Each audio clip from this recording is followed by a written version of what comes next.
ओम शांति। अनुभव गाथा। इस पुस्तक में आज हम पढ़ेंगे। यह मेरा बहुत बड़ा पेपर था। इस विषय पर ब्रह्मा कुमारी अचल बहन चंडीगढ़ अपने अनुभव इस प्रकार सुनाती है। तो चलिए आज हम इसे पढ़ते हैं। एक बार 6 महीनों के लिए मुझे बिहार सेवा में भेजा गया। वहाँ मैं अकेली थी। इस जीवन में हमें ऊंचा उठाने का जो लक्ष्य बाबा का था, वो मैंने जिगरी पूरा किया। कुछ समय बाद बाबा के कहने पर मैं बटाला में सेवारत हुई, जहाँ करीबन 100 की क्लास थी। सेवा अच्छी चल रही थी और कुछ वारिस भी बनने लगे थे। एक बार उन्हीं में से कई भाई बहनों को लेकर मैं मधुबन आई थी। वापसी पर बाबा से जब विदाई ले रहे थे, तब बाबा ने मुझे कान में कहा, बच्ची, तुम्हें चंडीगढ़ जाना है।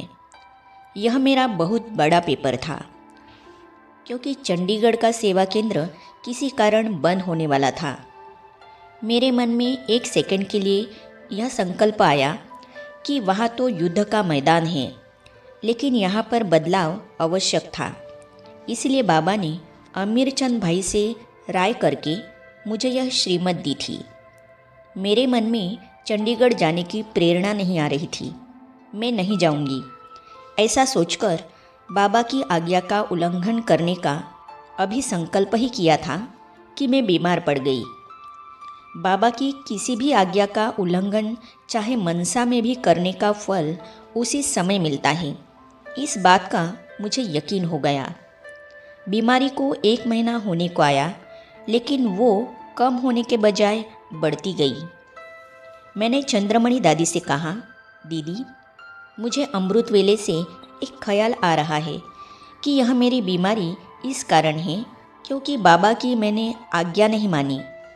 बाबा ने मुझे चंडीगढ़ जल्दी चले जाने को कहा और वो न मानकर मैं यहाँ खटिया में पड़ी हूँ।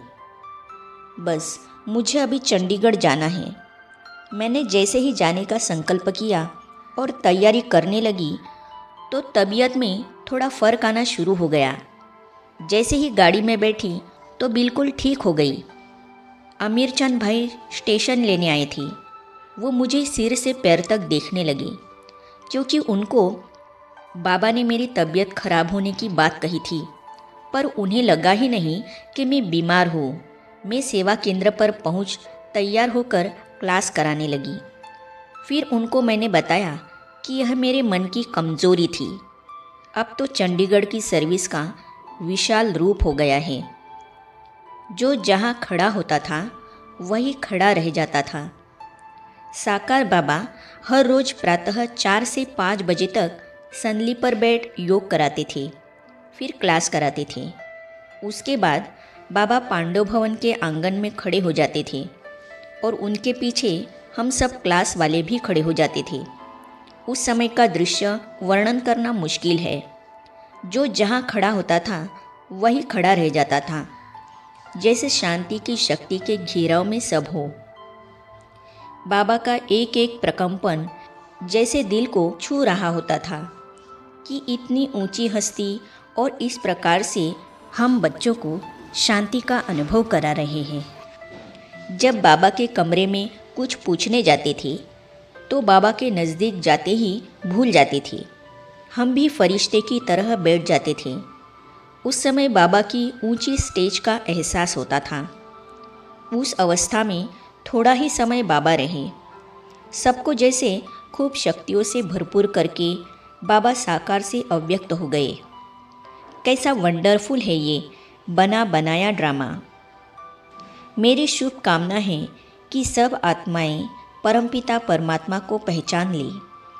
जो कल करना है वो आज करने का ख्याल रखें। अपने जीवन की असली धारणाओं को पहचान उन्हें अपनाएं। बाबा ने हम बच्चों के लिए इतनी मेहनत की है, हम उनके लिए कुर्बान जाए, वारी जाए। हम आज्ञाकारी, वफादार, फरमान बरदार होकर के सेवा करते हैं तो बाबा कहते हैं, हिम्मते बच्चे, मददे बाप। भगवान की मदद हम तब ही ले सकेंगे जब उनकी आज्ञाओं का दिल से पालन करेंगे। आगे हम पढ़ेंगे, बाबा ने लिखा, तुम ही चक्रधारी हो। इस विषय पर ब्रह्मा कुमारी चक्रधारी बहन दिल्ली अपने अनुभव इस प्रकार सुनाती है। तो इन अनुभवों को हम पढ़ेंगे अगली कड़ी में। तो ये जानने और पढ़ने के लिए इस चैनल को सब्सक्राइब करने के साथ ही साइड में जो बेल आइकॉन है उसे भी क्लिक कीजिए, ताकि आने वाली सभी वीडियो और अब तक की सारी वीडियो आप तक पहुंचती रहेगी। ओम शांति।